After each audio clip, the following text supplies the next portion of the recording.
everyone, welcome to Judiciary Library. Today we are going to take a discussion about Section 9 to 23 of CRPC.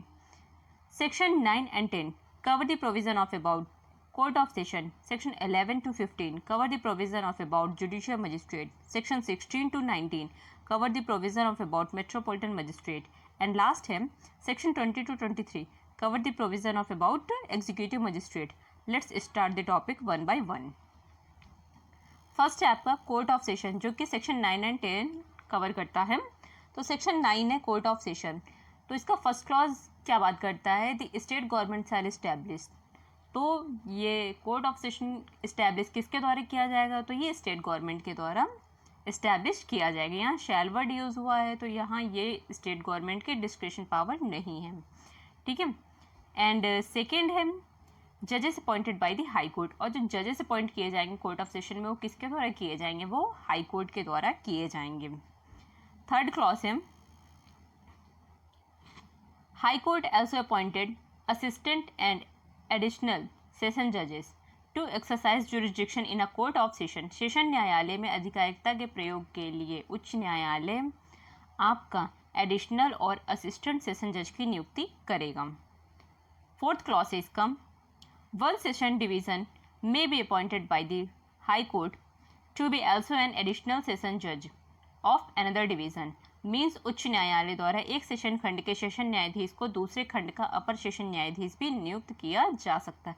यहाँ आपका fourth clause में मे word use हुआ है तो यहाँ ये हाई कोर्ट के डिस्क्रिशन पावर है. आइए 5 क्लॉज देखते हैं. यहाँ से क्वेश्चन क्या बनते हैं वो भी मैं अभी आपको बताती हूँ.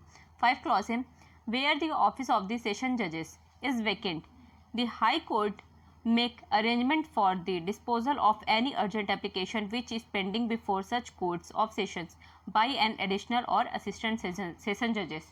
Means अगर आपका सेशन जज का पोस्ट वैकेंट है, ठीक है, उसका ऑफिस वैकेंट है, तो ऐसी स्थिति में उसके कार्यभार को कौन देखेगा, तो एडिशनल और असिस्टेंट सेशन जज देखेगा. But if there be no additional और असिस्टेंट सेशन जजेस बाय अ CGM, अगर एडिशनल और असिस्टेंट सेशन जज भी नहीं है, ठीक है, प्रेजेंट नहीं है, तो ऐसी स्थिति में कार्यभार कौन संभालेगा, आपका CGM संभालेगा. ठीक है, यानी चीफ जुडिशियल मजिस्ट्रेट. लास्ट है इसका court of session shall ordinarily hold its sitting at such place और places as the high court may by notification specify. Means court of session ऐसे स्थान पर अपनी बैठक करेगा जो हाई कोर्ट विनिर्दिष्ट करे. But in opinion of the court of session to the general convenience of the parties and witnesses to hold its sitting at any other place in the session division it may with the consent of the prosecution and the accused.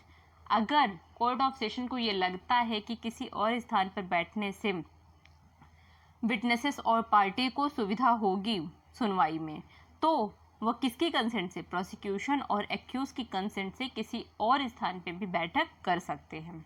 ये था छठा clause. अब यहाँ से question क्या बनते हैं, इसकी एक्सप्लेनेशन देखने से पहले मैं ये बता देती हूँ कि ऐसे सेक्शन से क्वेश्चन क्या बनते हैं. तो यहाँ इस्टेब्लिशमेंट से क्वेश्चन बन सकते हैं कि कौन इस्टेब्लिश करता है या फिर जजेस को कौन अपॉइंट करता है, ठीक है, एडिशनल और असिस्टेंट सेशन जज को कौन अपॉइंट करता है. तो ऐसे क्वेश्चन ही बनते हैं प्री में. आइए एक्सप्लेनेशन देखते हैं. तो इसकी एक्सप्लेनेशन है for the purpose of this code appointment does not include the first appointment. Means जो फर्स्ट अपॉइंटमेंट होगी वो इस सेक्शन के अंडर नहीं होगी, सेक्शन 9 के अंडर नहीं होगी. ठीक है. अब सेक्शन 9 के अंडर अगर फर्स्ट अपॉइंटमेंट नहीं हो रही तो ये कहाँ होगी जी, ये होगी 233 ऑफ इंडियन कॉन्स्टिट्यूशन. ठीक है. तो in Indian constitution under article 233 appointment of district जजेस in any state by the governor of the state with the consultation by the high court. तो जो अपॉइंटमेंट होती है, फर्स्ट अपॉइंटमेंट होती है, वो गवर्नर के द्वारा होती है हाई कोर्ट की कंसल्टेशन के बाद. इसमें मैं आपको एक केस लॉ बताती हूँ, असम राज्य वर्सेस रंग मोहम्मद AIR 1967, सुप्रीम कोर्ट का ये केस है. तो क्या होता है, ये काफ़ी लोगों को इल्यूशन हो जाता है कि जो अपॉइंटमेंट होगी वो CRPC का सेक्शन 9 के अंडर होगी या फिर इंडियन कॉन्स्टिट्यूशन के आर्टिकल 233 के अंडर होगी. बट इस केस में सारे फैक्ट क्लियर कर दिए थे सुप्रीम कोर्ट ने कि इस वाद में उच्चतम न्यायालय ने यह हेल्ड किया है कि संविधान के अनुच्छेद 233 यानी 233 द्वारा ही सेशन न्यायाधीश, एडिशनल तथा असिस्टेंट सेशन न्यायाधीश की नियुक्तियां की जाएंगी। उसके पश्चात ही उच्च न्यायालय द्वारा ट्रांसफर और अपॉइंटमेंट किया जा सकता है। मीन्स जो आपकी फर्स्ट अपॉइंटमेंट होगी वो अंडर आर्टिकल 233 के द्वारा ही होगी, उसके बाद ही सेक्शन 9 एप्लीकेबल होगा। आइए सेक्शन 10 देखते हैं। सेक्शन 10 है सबऑर्डिनेशन ऑफ असिस्टेंट सेशन जजेस। तो इसका फर्स्ट क्लॉज है ऑल असिस्टेंट सेशन जजेस शैल be subordinate to the session जजेस। जो आपके असिस्टेंट सेशन जज होते हैं वो किसके सबऑर्डिनेट होते हैं? वो आपके सेशन जज के सबऑर्डिनेट होते हैं। एंड सेकेंड क्लॉज है इसका सेशन जज में from time to time make rules consistent with this code for distribution of business among such assistant session जजेस। तो जो आपका काम का डिस्ट्रीब्यूशन के लिए नियम बनाए जाएंगे वो किसके द्वारा बनाए जाएंगे? वो सेशन जज के द्वारा बनाए जाएंगे। सेशन न्यायाधीश सहायक सेशन न्यायाधीश में कार्य के वितरण के लिए नियम बना सकेगा। ठीक है। एंड थर्ड क्लॉज है इसका सेशन जज may also make provision for disposal of any urgent application in the event of his absence or inability to act by an additional or assistant session judges if there be no additional or assistant session judges by the CJM। Means जो session जज होगा वो provision बना सकेगा किस लिए कि उसकी अनुपस्थिति में उसका जो कार्यभार है एडिशनल और असिस्टेंट सेशन जज द्वारा देखा जाए। बट अगर असिस्टेंट और एडिशनल सेशन जज नहीं है तो ऐसे कार्यभार का संचालन किसके द्वारा किया जाएगा? ऐसे कार्यभार का संचालन जो है CJM के द्वारा किया जाएगा, यानी चीफ जुडिशियल मजिस्ट्रेट के द्वारा किया जाएगा। Section 11 court of judicial magistrate. अब हम लोगों ने कोर्ट ऑफ सेशन के प्रोविज़न देख लिए जो कि 9 और 10 डील करता था। अब हम लोग देखेंगे कोर्ट ऑफ सेशन के provision, court of judicial magistrate के प्रोविज़न देखेंगे। तो कोर्ट ऑफ जुडिशियल मजिस्ट्रेट के जो प्रोविज़न है सेक्शन 11 से लेके सेक्शन 15 तक है। आइए सेक्शन 11 क्या बात करता है? सेक्शन 11 बात करता है कोर्ट ऑफ जुडिशियल मजिस्ट्रेट की। तो इसका फर्स्ट क्लॉज है court shall be establish by state government may after consultation with the high Court by notification specify. Means जो आपकी कोर्ट इस्टेब्लिश होगी जुडिशियल मजिस्ट्रेट की वो किसके द्वारा इस्टेब्लिश की जाएगी? वो स्टेट गवर्नमेंट के द्वारा इस्टेब्लिश की जाएगी।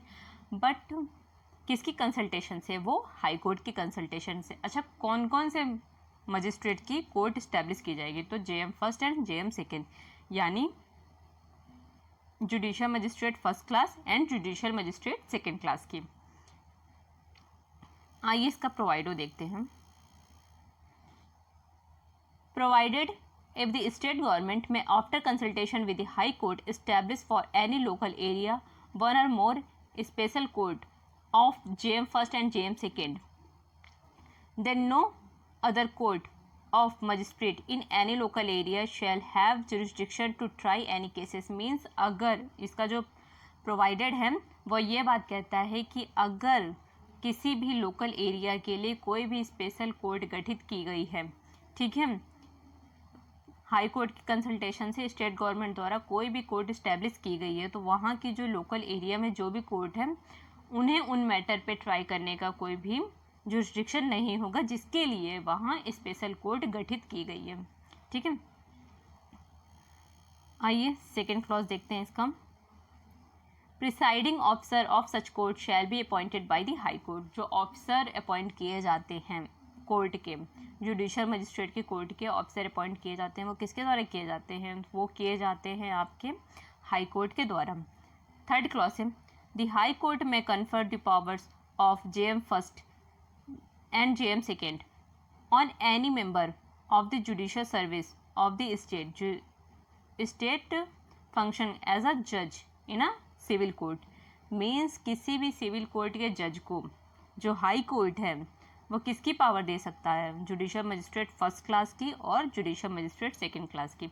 तो यहाँ से अगर कोई क्वेश्चन बनना भी होगा तो ये क्वेश्चन बनेगा कि सिविल कोर्ट के जज को JM first and JM second की पावर कौन दे सकता है? तो ये आपका हाई कोर्ट दे सकता है। और मे वर्ड यूज़ हुआ है तो ये इसकी डिस्क्रिप्शन पावर है, ठीक है, मैंडेटरी नहीं है। आइए सेक्शन 12 देखते हैं। सेक्शन 12। तो सेक्शन 12 क्या बात करता है? Chief judicial magistrate and additional chief judicial magistrate EDC। इसका फर्स्ट क्लॉज है सेक्शन 12 का, high court shall appoint JM first to be the CGM। तो जो JM फर्स्ट यानी जुडिशियल मजिस्ट्रेट फर्स्ट होगा उसे ही CGM बना सकता है। कौन बना सकता है?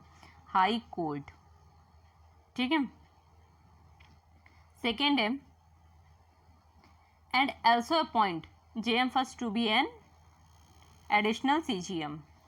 और हाई कोर्ट क्या करेगा? JM फर्स्ट यानी judicial magistrate of first class को एडिशनल CGM भी बना सकता है।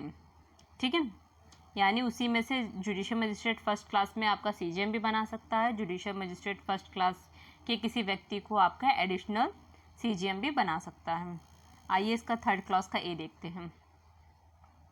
The high court may designate any judicial magistrate first class in any subdivision as the subdivisional judicial magistrate. उपखंड न्यायिक मजिस्ट्रेट का पद दे सकता है किसी जुडिशियल मजिस्ट्रेट फर्स्ट क्लास को। कौन दे सकता है? हाई कोर्ट दे सकता है। ठीक है, आइए इसका B क्लॉज देखते हैं। Subject to the general control of the CGM means सारे judicial magistrate first class and second class किसके अंडर में होंगे? तो ये CGM यानी चीफ जुडिशियल मजिस्ट्रेट के अंडर में होंगे। देखिए, मैं पूरा आपको डिट्टो बेयर एक्ट की लैंग्वेज में नहीं पढ़ा सकती हूँ ना, आप बेयर एक्ट को तो खुद भी पढ़ सकते हैं। यहाँ मैं आपको सिर्फ एक्सप्लेन कर रही हूँ कि बेयर एक्ट की वो लैंग्वेज जो लिखी है वहाँ उसका सार क्या निकलता है। यहाँ मैं सिर्फ आपको वही बता रही हूँ, मैं पूरी बेयर एक्ट की लैंग्वेज नहीं पढ़ रही हूँ, इसीलिए आप लोग इसको खुद पढ़ सकते हैं। आइए सेक्शन 13 देखते हैं। सेक्शन 13 क्या बात करता है? सेक्शन 13 बात करता है स्पेशल जुडिशियल मजिस्ट्रेट की। तो इसका फर्स्ट क्लॉज क्या है? द हाई कोर्ट में if requested by the central or state government so to do all or any of the power conferred of the first class or second class in respect to particular cases or particular in any local area not being a metropolitan area। जो section 13 का first clause है वो ये बोल रहा है कि high court क्या करेगा? आपकी स्पेशल जजेस की कोर्ट इस्टेब्लिश करेगा। किसके कहने पे? किसकी रिक्वेस्ट पे? सेंट्रल और स्टेट गवर्नमेंट की रिक्वेस्ट पे। किस लिए करेगा? किसी स्पेशल केस के निपटाने के लिए। ठीक है, बट किसी ऐसी जगह करेगा जो मेट्रोपॉलिटन एरिया नहीं है। ठीक है, अब इसका प्रोवाइडेड है, आइए देखते हैं प्रोवाइडेड क्या बोलता है। No such powers conferred on a person unless he possesses such qualification or experience in relation to legal affairs as the high court may by rule specify। Means किसी भी ऐसे व्यक्ति को पावर प्रदान नहीं की जाएगी जिसके पास लीगल अफेयर्स की नॉलेज नहीं है और एक्सपीरियंस और क्वालिफिकेशन नहीं है, उसे ये पावर नहीं दी जाएगी। कौन सी पावर नहीं दी जाएगी? उसे स्पेशल मजिस्ट्रेट की पावर नहीं दी जाएगी। ठीक है, सेकेंड क्लॉज है इसका, special magistrate shall be appointed not exceeding 1 year at the time as the high court may by general और स्पेशल ऑर्डर डायरेक्ट। तो जो स्पेशल मजिस्ट्रेट हैं वो अपॉइंट किए जाएंगे नॉट एक्सीडिंग 1 year। ये एग्जाम में प्री एग्जाम में क्वेश्चन पूछता है कि जो स्पेशल मजिस्ट्रेट अपॉइंट किए जाते हैं वो कितने ईयर के लिए किए जाते हैं? तो ये not exceeding 1 year। And section 13 का थर्ड क्लॉज क्या बोलता है? The high court may empower special judicial magistrate to exercise the power of a metropolitan magistrate in relation to any metropolitan area outside his local jurisdiction. High court क्या कर सकता है? Empower कर सकता है किसी स्पेशल जुडिशियल मजिस्ट्रेट को किसी मेट्रोपॉलिटन एरिया में अपनी पावर को यूज़ करने के लिए, एक्सरसाइज करने के लिए। ठीक है, तो थर्ड क्लॉज इसका यही बात करता है। आइए अब देखते हैं सेक्शन 14। तो सेक्शन 14 है local jurisdiction of judicial magistrate. तो इसका फर्स्ट क्लॉज है subject to the control of the high court the CGM may from time to time define the local limit of the area for magistrate which appoint under section 11 and 13 may exercises power. तो जो local limits है वो decide की जाएगी किसके द्वारा? CGM के द्वारा। किसके कंट्रोल में रहते हुए? हाई कोर्ट के कंट्रोल में रहते हुए CGM द्वारा ये डिसाइड की जाएगी कि सेक्शन 11 एंड सेक्शन 13 में जो भी मजिस्ट्रेट अपॉइंट हुए हैं वो अपनी पावर को कहाँ एक्सरसाइज करेंगे, उनकी लिमिट्स क्या होगी वो कौन डिसाइड करेगा? वो सीजीएम डिसाइड करेगा। ठीक है, सेकेंड क्लॉज है इसका, सेकेंड क्लॉज देखने से पहले इसका प्रोवाइडेड देख लेते हैं।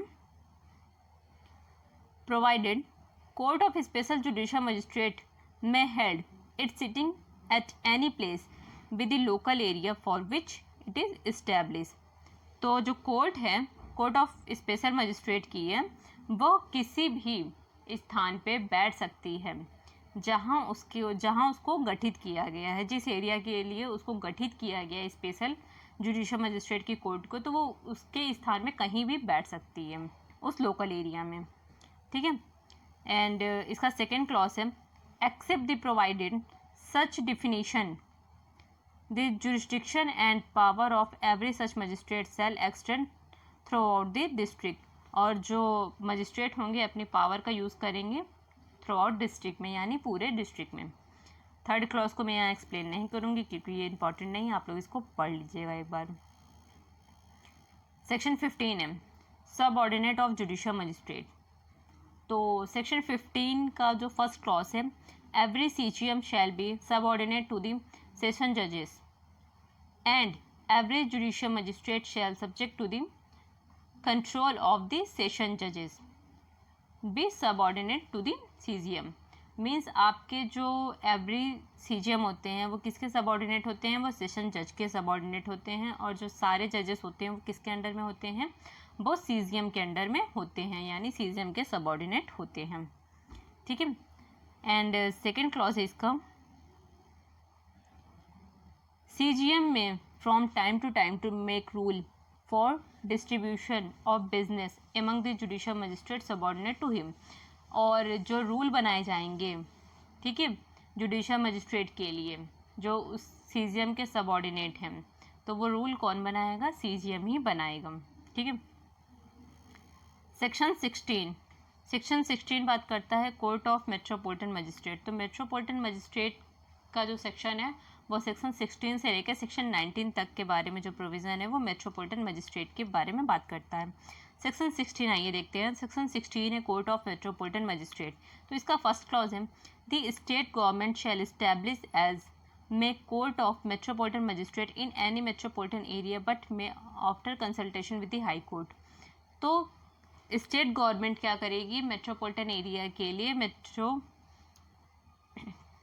मेट्रोपॉलिटन मजिस्ट्रेट की कोर्ट इस्टेब्लिश करेगी, बट किसकी कंसल्टेशन से? हाई कोर्ट की कंसल्टेशन से। मेट्रोपॉलिटन एरिया होता क्या है? तो मेट्रोपॉलिटन एरिया वही होता है जो कि सीआरपीसी के सेक्शन 8 में डिफाइन है। सीआरपीसी के सेक्शन 2 के में आप लोग मेट्रोपॉलिटन एरिया को देखेंगे तो वहाँ बस यही लिखा है कि जो सीआरपीसी के सेक्शन 8 में मेट्रोपॉलिटन एरिया को डिफाइन किया गया है वही मेट्रोपॉलिटन एरिया होगा। मेट्रोपॉलिटन एरिया वही होगा जिसकी पॉपुलेशन 10 लाख से अधिक होगी। सेकेंड क्लॉज है इसका सेक्शन 16 का, the presiding officer of such court shall be appointed by the high court. Means जो प्रिसाइडिंग ऑफिसर अपॉइंट किए जाएंगे वो किसके द्वारा अपॉइंट किए जाएंगे? वो हाई कोर्ट के द्वारा अपॉइंट किए जाएंगे। थर्ड है the jurisdiction and power of every metropolitan magistrate shall extend throughout the metropolitan area. और जो जुरिस्डिक्शन है मेट्रोपॉलिटन मजिस्ट्रेट का वो throughout the metropolitan area में होगा। आइए सेक्शन 17 देखते हैं। सेक्शन 17 है chief metropolitan magistrate and additional chief metropolitan magistrate. तो इसका फर्स्ट क्लॉज है सेक्शन 17 का, appointment a metropolitan magistrate to be the chief metropolitan magistrate for such metropolitan area. तो मेट्रोपॉलिटन मजिस्ट्रेट को ही क्या बनाया जा सकता है? चीफ मेट्रोपॉलिटन मजिस्ट्रेट किसी भी मेट्रोपॉलिटन एरिया में। सेकेंड क्लॉज है इसका, high court may also appoint any metropolitan magistrate to be an additional chief metropolitan magistrate. और हाई कोर्ट क्या कर सकता है? अपॉइंट कर सकता है मेट्रोपॉलिटन मजिस्ट्रेट को। क्या अपॉइंट कर सकता है? एडिशनल चीफ मेट्रोपॉलिटन मजिस्ट्रेट, यानी चीफ मेट्रोपॉलिटन मजिस्ट्रेट भी अपॉइंट कर सकता है और एडिशनल चीफ मेट्रोपॉलिटन मजिस्ट्रेट को भी अपॉइंट कर सकता है। किस में से? मेट्रोपॉलिटन मजिस्ट्रेट में से। कौन कर सकता है? हाई कोर्ट कर सकता है। ठीक है, ये था आपका सेक्शन 17। अब आइए देखते हैं सेक्शन 18। सेक्शन 18 का फर्स्ट क्लॉज है आपका, सेक्शन 18 की हेडिंग है स्पेशल मेट्रोपॉलिटन मजिस्ट्रेट। तो इसका फर्स्ट क्लॉज है आपका The High Court may, if requested by the state or central government to do so, confer upon any power who hold any post under the government all or any of the power of metropolitan magistrate in respect to particular cases in any metropolitan area. Means आपका high court किसकी request पे, state और central government की request पे आपका special metropolitan magistrate की court establish करेगा। ठीक है, किसी भी स्पेशल केसेस के लिए किस व्यक्ति को करेगा, तो कोई भी जो उसके जुरिस्डिक्शन में गवर्नमेंट के अंडर में कोई पोस्ट, ठीक है, होल्ड करता हो, कोई भी पोस्ट रखता हो, तो ऐसे व्यक्ति को क्या अपॉइंट करेगा, स्पेशल मेट्रोपॉलिटन मजिस्ट्रेट। ये था आपका फर्स्ट क्लास। आइए अब इसका प्रोवाइडेड देखते हैं। तो प्रोवाइडेड है सेक्शन 18 का, no such power shall be conferred on a person unless he possess such qualification और एक्सपीरियंस टू लीगल अफेयर्स। किसी भी ऐसे व्यक्ति को कोई ऐसी पावर नहीं देगा, means special metropolitan magistrate appoint नहीं करेगा जिसके पास क्वालिफिकेशन नहीं है और एक्सपीरियंस नहीं है लीगल अफेयर्स का, तो उसे क्या अपॉइंट नहीं करेगा, तो उसे स्पेशल मेट्रोपॉलिटन मजिस्ट्रेट अपॉइंट नहीं करेगा हाई कोर्ट। सेकेंड क्लॉज है इसका, such magistrate shall be appointed not exceeding 1 year at the time as the high court में by जनरल और स्पेशल ऑर्डर डायरेक्ट। तो जो हाई मेट्रोपॉलिटन मजिस्ट्रेट, जो special metropolitan magistrate है, उसका जो कार्यकाल होगा, ठीक है, वो नॉट एक्सीडिंग 1 year होगा। ये एग्जाम में प्री में पूछ लेता है, ठीक है, आप इसको अपने माइंड में रखिएगा। एंड इसका थर्ड क्लॉज है, द हाई कोर्ट और the state government may empower any special metropolitan magistrate to exercise his power outside the metropolitan area. The power of the judicial magistrate first class means judicial magistrate first class के magistrate की शक्तियों का प्रयोग करने के लिए किसी भी मेट्रोपॉलिटन मजिस्ट्रेट को क्या कर सकता है, एम्पावर कर सकता है। कौन कर सकता है, हाई कोर्ट कर सकता है। आइए देखते हैं सेक्शन 19। तो सेक्शन 19 है सबऑर्डिनेशन ऑफ मेट्रोपॉलिटन मजिस्ट्रेट। तो इसका फर्स्ट क्लॉज है, Chief Metropolitan Magistrate and every additional Chief Metropolitan Magistrate shall be subordinate to the Session Judge, and every other Metropolitan Magistrate shall, subject to the journal control of the Session Judge, be subordinate to the Chief Metropolitan Magistrate. तो सारे जो chief metropolitan magistrate होंगे वो किसके under में होंगे, वो session जज के अंडर में होंगे, और जो अदर मेट्रोपॉलिटन मजिस्ट्रेट होंगे वो चीफ मेट्रोपॉलिटन मजिस्ट्रेट के अंडर में रहते हुए किसके अंडर में होंगे, सेशन जज के अंडर में रहेंगे। ठीक है, सबऑर्डिनेट रहेंगे। इतनी सी बात बोलता है सेक्शन 19 का क्लॉज फर्स्ट। सेकेंड क्लॉज को मैं एक्सप्लेन नहीं करूँगी, ये इंपॉर्टेंट नहीं है, आप लोग इसको पढ़ लीजिएगा। थर्ड क्लॉज को मैं बता रही हूँ, मैं यहाँ से वही बताऊँगी जो एग्जाम में क्वेश्चन एराइज होते हैं जहाँ से। थर्ड क्लॉज है इसका, The Chief Metropolitan Magistrate may from time to time make rule to the allocation of business to an additional Chief Metropolitan Magistrate। तो Chief Judicial Magistrate क्या करेगा, समय समय पर नियम बनाएगा। किस लिए नियम बनाएगा, जो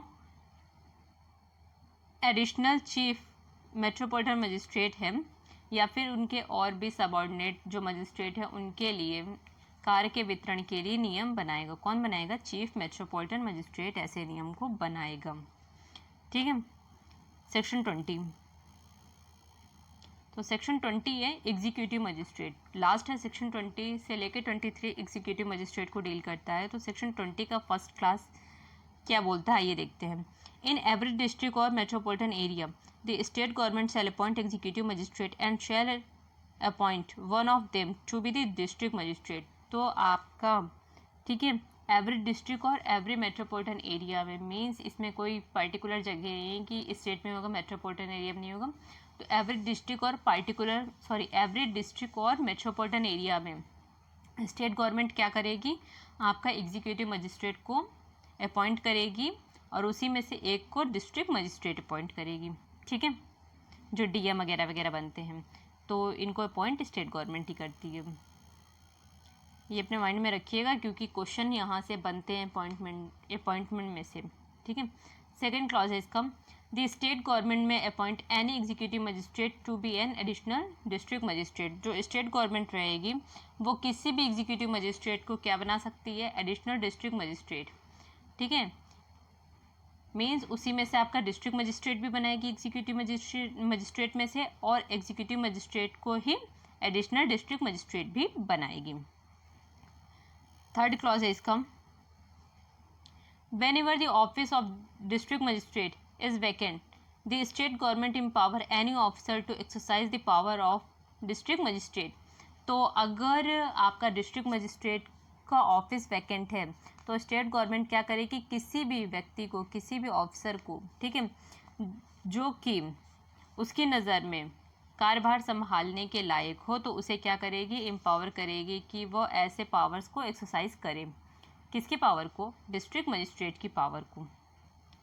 फोर्थ क्लॉज है इसका, the state government may empower an executive magistrate in charge of a sub division. ठीक है, तो द स्टेट गवर्नमेंट क्या करेगी, एग्जीक्यूटिव मजिस्ट्रेट को उपखंड का भार साधक बना सकती है, किसी भी उपखंड का, किसी भी सेशन का उसे भार साधक बना सकती है। किसे, एग्जीक्यूटिव मजिस्ट्रेट को।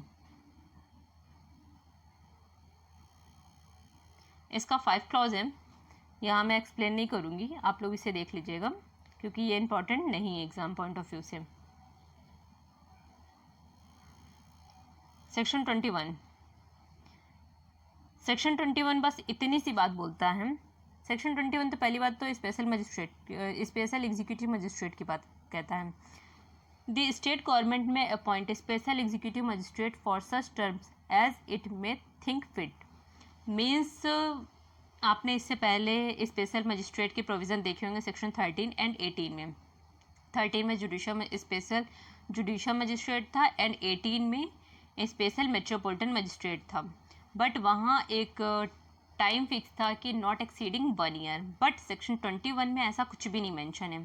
ठीक है, सेक्शन 21 में लिखा है कि as it may think fit, means जैसा स्टेट गवर्नमेंट को उचित लगे उतने समय के लिए स्पेशल एग्जीक्यूटिव मजिस्ट्रेट को वो अपॉइंट कर सकती है। सेक्शन 21 कभी कभी कंफ्यूज करने के लिए ये पूछ लेता है, सेक्शन 21 देगा और वहाँ दे देगा नीचे नॉट एक्सीडिंग 1 ईयर, वहीं गलती हो जाती है।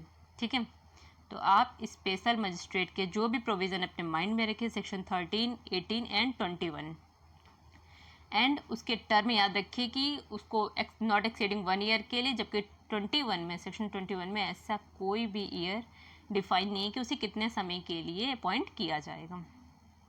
सेक्शन 22, तो सेक्शन 22 का फर्स्ट क्लॉज है आपका, subject to control of the state government the district magistrate may from time to time define the local limit of the area which the executive magistrate may exercise his power. Means आपका जो magistrate की power exercise करने की जो limit decide की जाएगी वो किसके द्वारा डिसाइड की जाएगी, वो आपका डिस्ट्रिक्ट मजिस्ट्रेट यानी डीएम के द्वारा डिसाइड की जाएगी। किसके अंडर में रहते हुए, स्टेट गवर्नमेंट के अंडर में रहते हुए। ठीक है, सेक्शन 22 एंड सेक्शन 23 अब देखेंगे। सेक्शन 22 की जो हेडिंग थी वो local jurisdiction of executive magistrate थी, जो कि आपके डीएम के द्वारा डिसाइड की जाएगी। लास्ट सेक्शन है सेक्शन 23। तो सेक्शन 23 है सबऑर्डिनेशन ऑफ एग्जीक्यूटिव मजिस्ट्रेट। तो इसका फर्स्ट क्लॉज है, all executive magistrate other than the additional district magistrate shall be subordinate to the district magistrate. Means आपके जो सारे एग्जीक्यूटिव मजिस्ट्रेट हैं वो आपके डिस्ट्रिक्ट मजिस्ट्रेट के अंडर में रहेंगे, सबऑर्डिनेट रहेंगे, but other than the additional district magistrate, but additional district magistrate DM के सबऑर्डिनेट नहीं होता है। ठीक है, ये सारी चीज़ अपने माइंड में रखिएगा क्योंकि क्वेश्चन प्री में यहीं से घुमाने वाले क्वेश्चन बनते हैं। सेकेंड क्लॉज है इसका, the district magistrate may from time to time make rule for the distribution of the business among the executive magistrate subordinate to him. जो आपके रूल बनाए जाएंगे, ठीक है, एग्जीक्यूटिव मजिस्ट्रेट के, जिनमें कार्य का वितरण किया जाएगा, जो कि डिस्ट्रिक्ट मजिस्ट्रेट के अंडर में होंगे, तो उनके लिए नियम कौन बनाएगा, तो उनके लिए जो कार्य के वितरण का नियम है वो आपके डिस्ट्रिक्ट मजिस्ट्रेट के द्वारा बनाया जाएगा। आइए मेंस क्वेश्चन देखते हैं। मेंस क्वेश्चन को सॉल्व करना चाहिए। प्री का मैं बता देती हूँ आपका प्री में आपके क्या क्या क्वेश्चन बन सकते हैं। तो आपको मैंने जितना आज बताया है वो एग्जाम पॉइंट ऑफ व्यू से ही बताया है, ठीक है। आप में प्री में इस्टेब्लिशमेंट पूछता है, कौन इस्टेब्लिश करता है, कौन अपॉइंटमेंट करता है, ठीक है। और स्पेशल मजिस्ट्रेट की जो टर्म होता है कितने समय के लिए होता है। तो ये सारी चीज़ अपने ध्यान में रखिएगा। कभी कभी ये पूछ लेता है स्पेशल मजिस्ट्रेट के जो जो प्रोविज़न है वो बताइए, तो सेक्शन 13, 18 एंड 21।